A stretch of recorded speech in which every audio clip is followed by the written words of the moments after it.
Bueno, habiendo definido lo que es un producto interno en un espacio vectorial cualquiera, en un espacio vectorial real cualquiera, vamos a ver algunos ejemplos de espacios euclidianos, es decir, de espacios vectoriales en los cuales se fija un producto interno. El ejemplo más familiar, por supuesto, es el espacio vectorial Rn con el producto interno usual o canónico definido de esta manera: producto coordenada a coordenada y sumando para cualquier n upla x para cualquier n upla y. Considerando como columnas a los vectores de Rn, ya vimos en el video anterior que este producto interno usual o canónico lo podemos expresar matricialmente de esta manera, como producto de la traspuesta de x por el vector columna y. Si no se aclara otra cosa, este es el producto interno que siempre se considera en Rn. Y también se lo indica x.y y se lo llama a veces el producto a punto o producto escalar.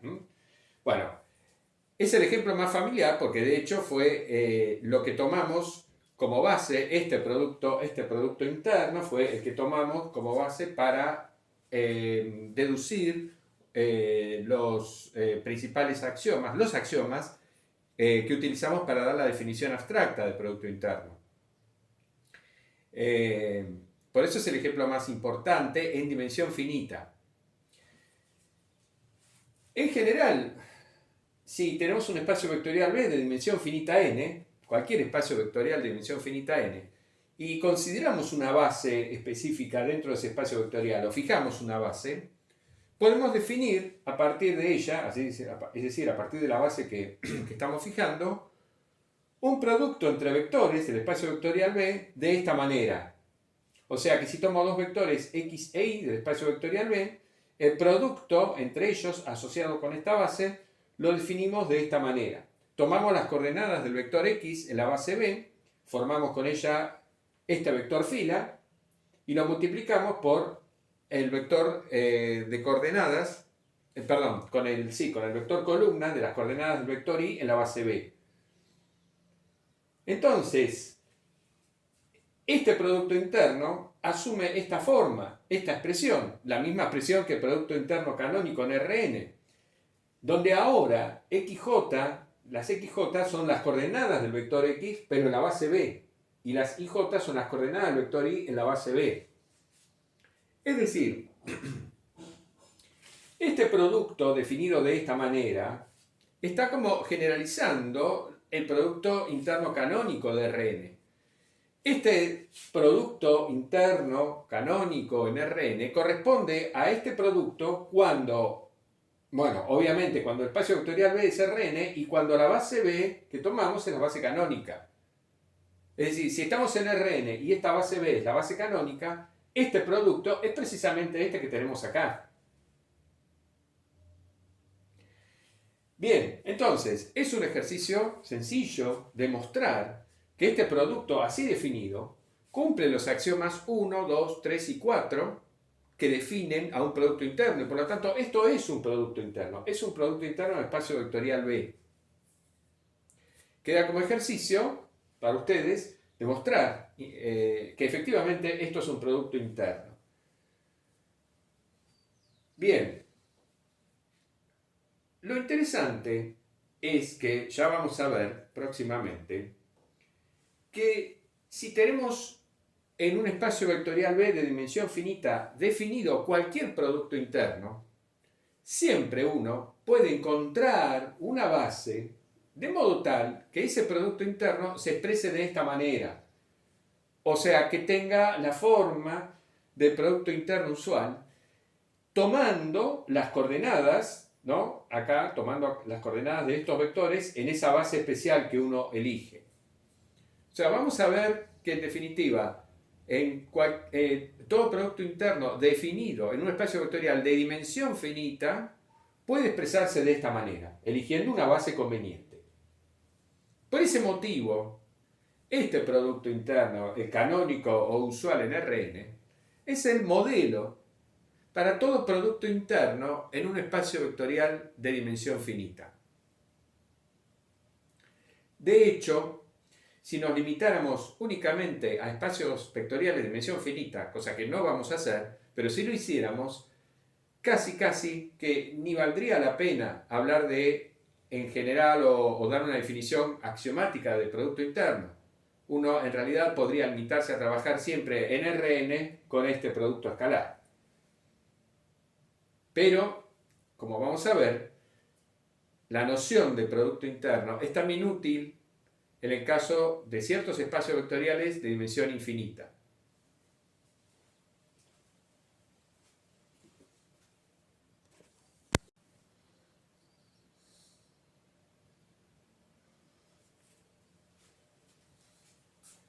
Bueno, así como el producto interno usual o canónico en Rn es el más importante ejemplo en dimensión finita, porque justamente sirve como modelo para todos los otros, en dimensión infinita el producto interno más importante, por ser el que más se utiliza, es este que vamos a describir ahora.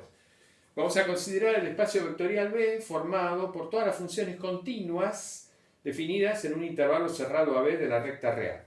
Acá AB es un intervalo cerrado cualquiera de la recta real. Y el espacio vectorial B está formado por todas las funciones definidas y continuas con valores reales en ese espacio, en ese intervalo cerrado. Entonces, si tomamos dos de tales funciones, dos funciones f y g de este espacio, podemos calcular la integral definida entre a y b de f de x por g de x. La integral definida del producto de las dos funciones. Porque si ambas funciones son continuas, el producto de dos funciones continuas me da una función continua y por lo tanto el producto de f por g es perfectamente integrable entre a y b. Por lo tanto, este número real existe sin ningún problema, cualesquiera sean las funciones f y g de este espacio vectorial. Bien, fácilmente se comprueba que este producto así definido verifica los axiomas 1, 2 y 3 de la definición de producto interno. Eso es un ejercicio para ustedes, pero un ejercicio muy sencillo. Es verdad que se demuestran fácilmente los axiomas 1, 2 y 3. El axioma 1 es ya inmediato, porque el producto de f de x por g de x es lo mismo que el producto de g de x por f de x, y por lo tanto la simetría de este producto es inmediata, ¿no? F contra g es lo mismo que g contra f. Pero después, el segundo axioma es el que establece la distributividad de este producto respecto a la suma de funciones. Bueno, si acá pongo, en lugar de poner f, pongo f1 más f2, reemplazo acá f de x por f de 1 de x más f2 de x, distribuyo g de x y uso la linealidad de la integral. Sabemos que la integral definida se comporta linealmente, entonces obtenemos inmediatamente el axioma 2 y por la misma razón el axioma 3 también, bueno, más fácil todavía, que la constante sale afuera. Sabemos que la integral de una constante por una función es la constante por la integral de la función, con lo cual es inmediato el cumplimiento de estos tres primeros axiomas. Bien. Normalmente, casi siempre, cuando uno tiene que comprobar que un determinado producto es un producto interno, las dificultades, la dificultad para probar eso se centra en el axioma 4. Ahí es donde habitualmente, si es que hay algún problema, el problema está ahí habitualmente. ¿Qué dice el axioma 4 de la definición de producto interno? Dice que si tomo un vector x no nulo, el producto interno de ese vector contra sí mismo tiene que darme un número positivo.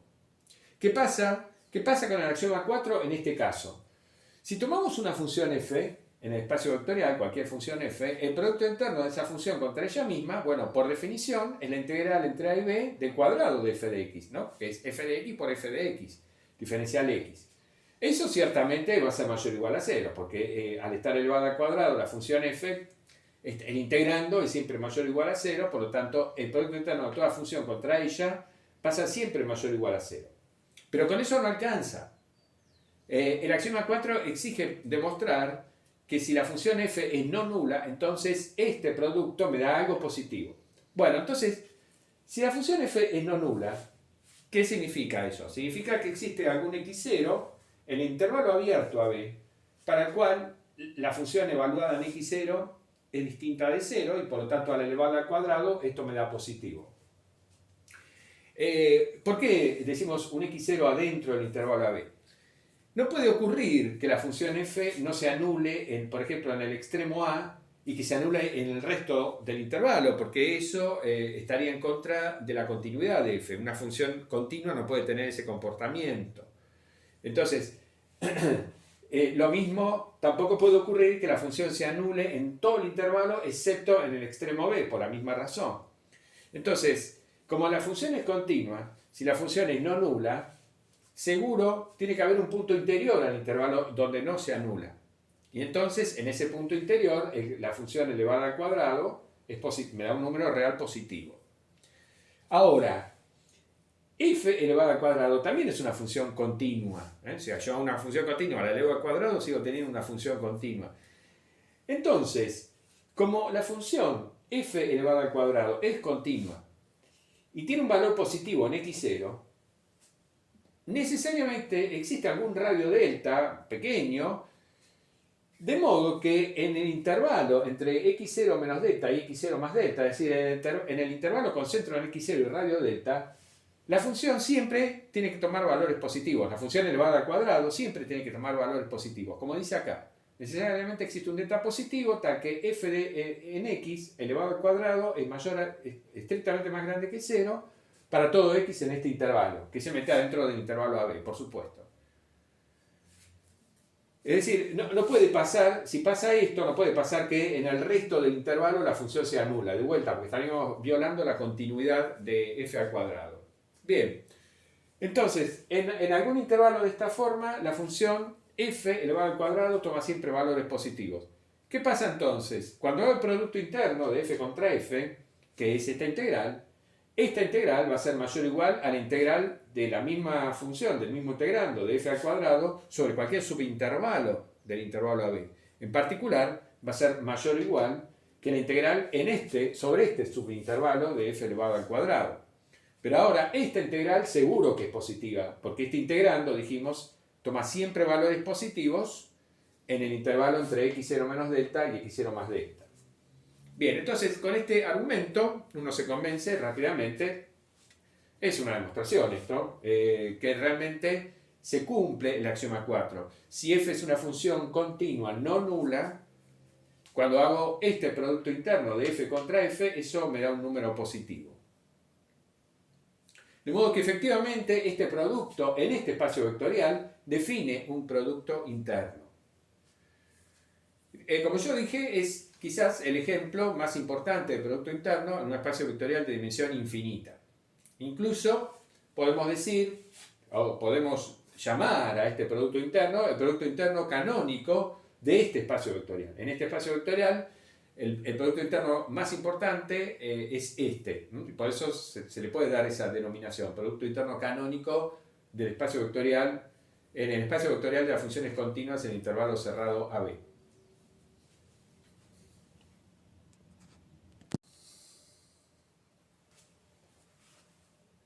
Bueno, como una generalización muy próxima al ejemplo anterior, podemos considerar este producto. En el mismo espacio vectorial de las funciones continuas definidas en el intervalo cerrado AB, definimos el producto de f contra g como esta integral definida, f de x por g de x por omega de x diferencial x, donde omega es cierta función continua y positiva en el intervalo cerrado AB. Es lo que se llama una función de peso o un peso que le agregamos ahí. Bien, entonces es muy fácil ver que este producto define un producto interno en el espacio vectorial B. Ya la demostración que hicimos en el ejemplo anterior nos sirve directamente, ¿no? Bueno, los axiomas 1, 2 y 3 de vuelta son inmediatos, pero para el axioma 4 razonamos igual que en el ejemplo anterior, es lo mismo, y también vemos entonces que se cumple. Por el hecho de pedir que esta función sea siempre positiva en el intervalo AB, entonces se cumple el axioma 4. Bueno, cuando uno tiene que analizar si un determinado producto es o no es un producto interno en un espacio vectorial determinado, bueno, tiene que fijarse si se cumplen los 4 axiomas. Si alguno no se cumple, ya no es un producto interno. Como ejemplos de no productos internos, como no cumpleaños, bueno, no productos internos que podemos mencionar, pues obviamente podemos mencionar muchísimos, pero por ejemplo, si en Rn definimos un producto entre vectores de esta manera, En lugar de hacer producto coordenada, coordenada y sumar, hacemos el producto módulo. Tomamos los módulos de las coordenadas y sumamos. Entonces, esta operación, este producto, no es un producto interno. Es una operación que a cada par de vectores de Rn le asigna un número real mayor o igual a 0. Eso no hay problema, eso es verdad, pero no es un producto interno. ¿Qué es lo que falla? La simetría se cumple, x contra y es lo mismo que y contra x, eso es inmediato. Pero fallan los axiomas 2 y 3, la bilinealidad falla completamente. Ya, si pongo una constante multiplicando al vector x alfa por x, acá lo que me va a salir va a ser el módulo de la constante, va a salir afuera el módulo de la constante, no la constante. Entonces ya falla el axioma 3.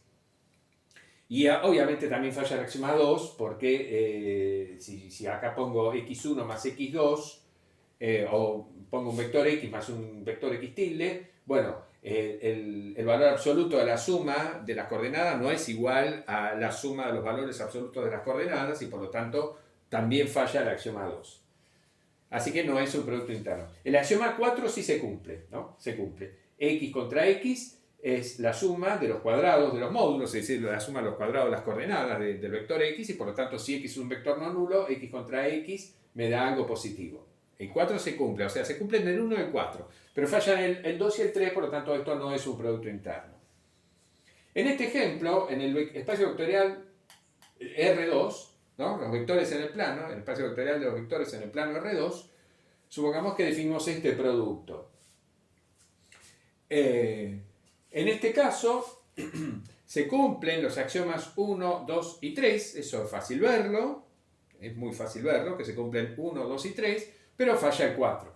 Si hago el producto de x contra x, eso me quedaría x1 al cuadrado menos x2 al cuadrado, y eso puede ser negativo. Tranquilamente puede tomar valores negativos, por ejemplo, cualquier vector de la forma, el vector 0, 1, o sea, el producto del vector 0, 1 contra el 0, 1, me va a dar menos 1. Entonces ya me da algo negativo. Por lo tanto, bueno, no es un producto interno.